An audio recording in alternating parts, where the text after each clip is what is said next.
Now, from the Signature Bank Studios.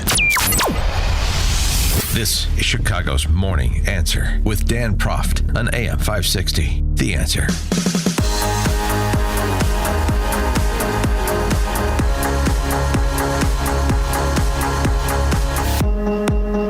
Top of the morning, Dan Proft here. A couple of more texts on this Veterans Day. We got a call earlier about a YouTube channel that's very popular that has cool stories about veterans during different periods in American history. He just texted in to correct the title of this series on YouTube. It's called Voices of History. Voices of History, if people are interested. Let's see, a couple more I wanted to get to here. My friend Matt Hickey. Shout out to my dad, who served in Alaska during the Korean conflict. To his credit, not one North Korean set foot in Alaska. Good job, Dad. Yeah, that's like my grandpa on my mom's side, who served in the Navy during World War II in Oklahoma, and he protected Oklahoma from the Nazis. So, yes, shout out to my dearly departed grandfather there. Not all veteran stories are the same, but we appreciate everybody who serves honorably.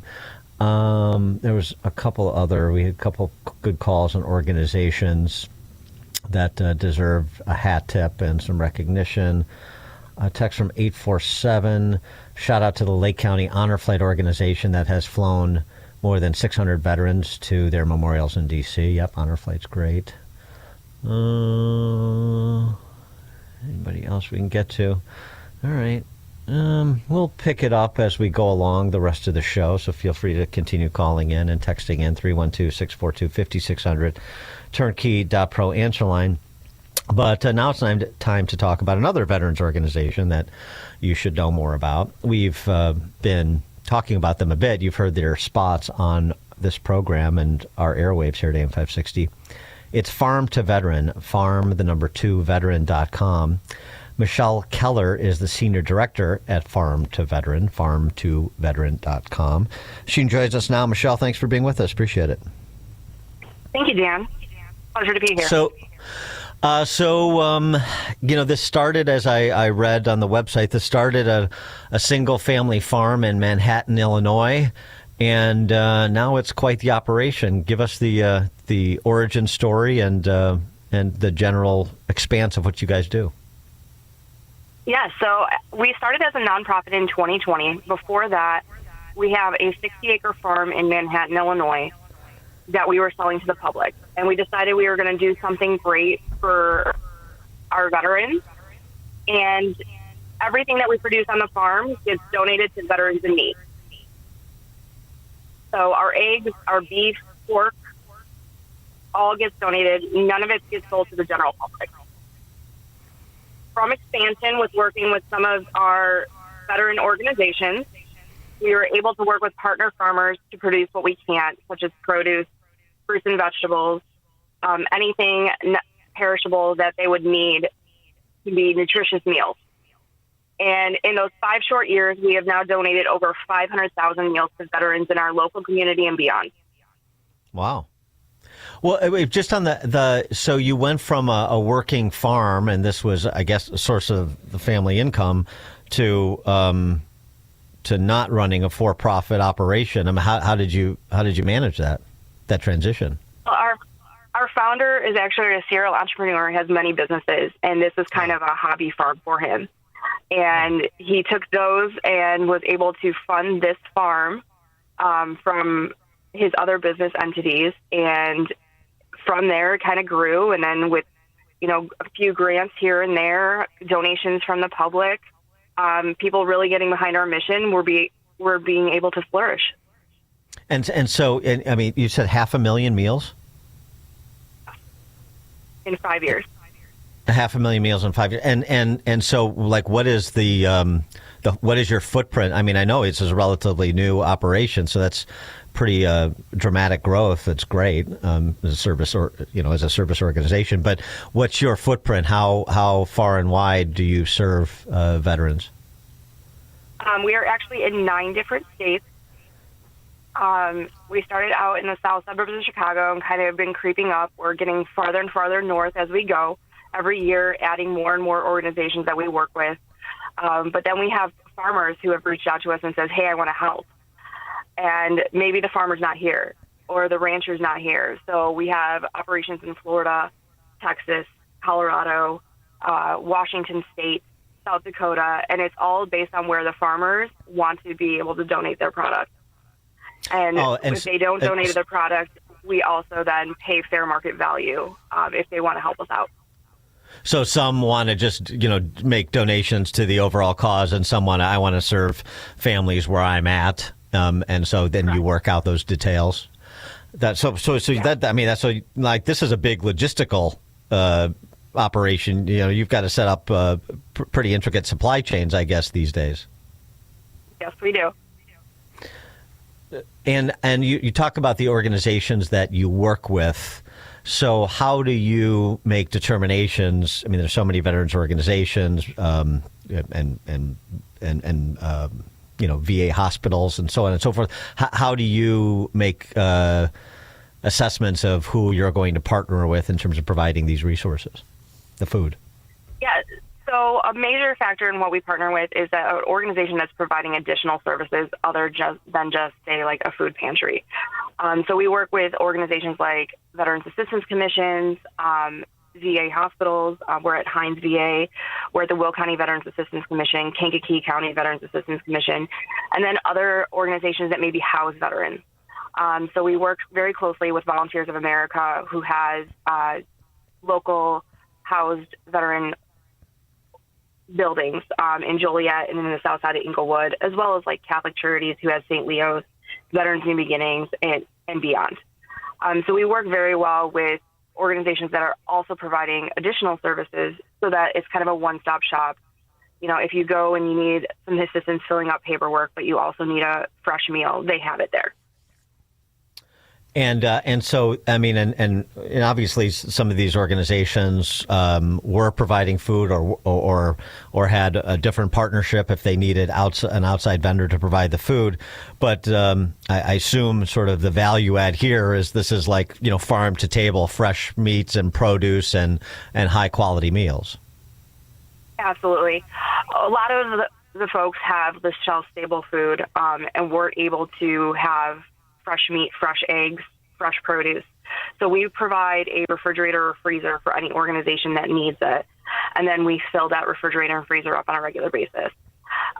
We've heard success stories of veterans who have told me that they've been proud of the program and either learned how to cook because they never knew how to cook with fresh ingredients. It was always freezer meals or boxed macaroni and cheese or something like that. And I've also had veterans tell me that their health has greatly increased because their A1Cs are down because they're having healthy food. Interesting. And the organizations that you work with are regional and national in scope. I mean, does that matter at all? Do you try to stay hyper local, or is it sort of the general universe of organizations that provide other services and need this food support? We work with local organizations as well as national organizations. It's all just a matter of getting to the right person and getting people to know who we are. We're very new, so most people have never heard of us. And this is the first year that we've actually done any type of outreach to the public to get to know who we are.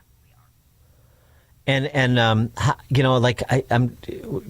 heard some quantification of, for example, the homeless problem among veterans, or the issue of suicidal ideation, PTSD related problems.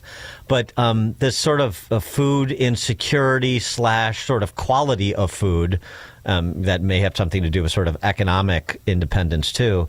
I haven't really heard a quantification or some understanding of the scope of the problem.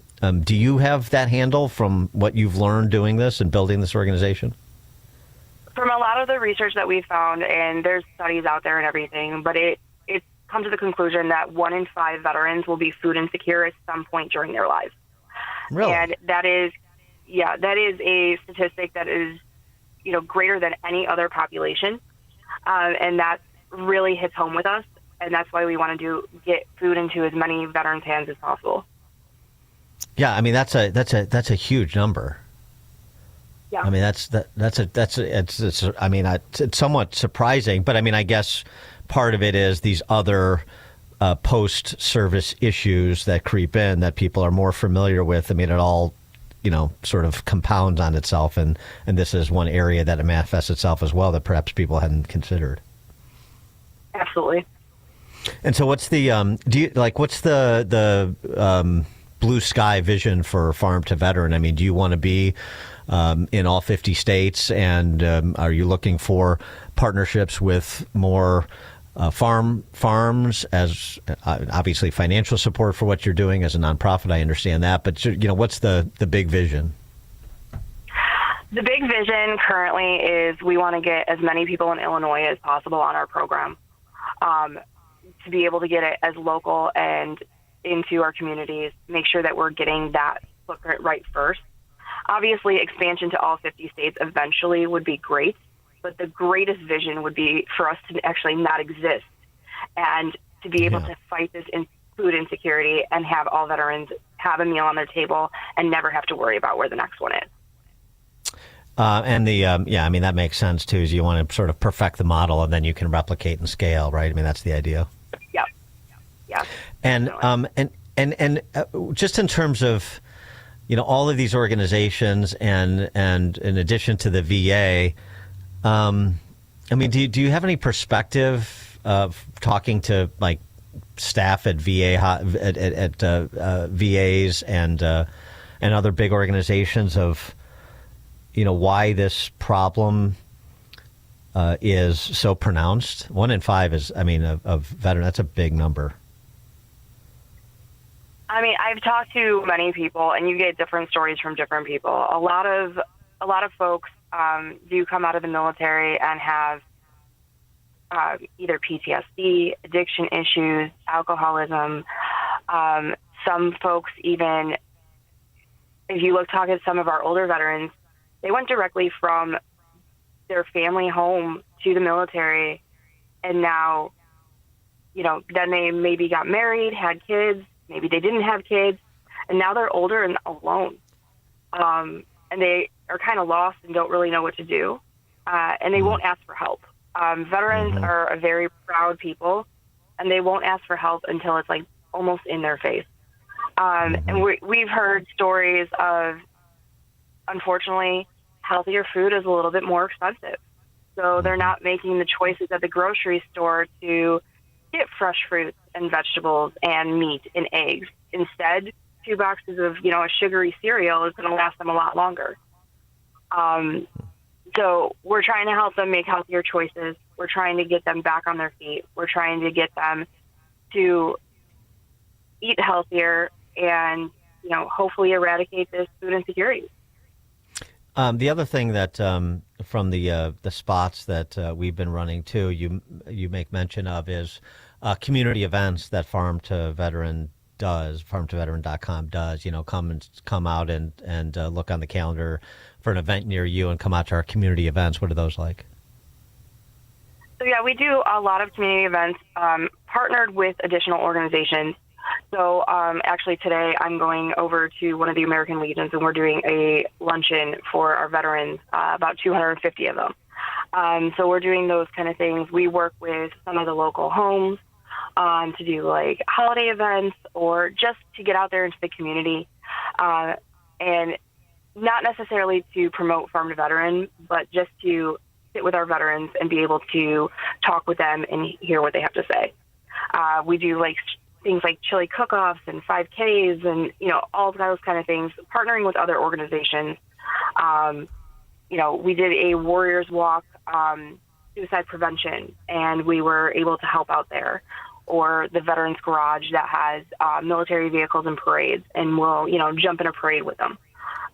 So we're very collaborative. We like to work with a lot of veteran organizations to just, get the awareness, because we all have one mission, is to help the veterans. Very cool. It's really, really interesting, and it's great that you've been able to build this so quickly. It's good news for veterans. Michelle Keller is Senior Director at Farm to Veteran. Again, that's farm, the number 2, farm2veteran.com to support Farm to Veteran, to get out to one of their community events. Farm2veteran.com is the organization and the website. Michelle Keller, thanks so much for joining us. Appreciate your time. Thank you so much. And Michelle joined us on the Turnkey.Pro answer line. Hear about the big stories of the day, then talk about them right here on Chicago's Morning Answer on AM 560. The Answer. This is Ed Morrissey of HotAir.com for Town Hall.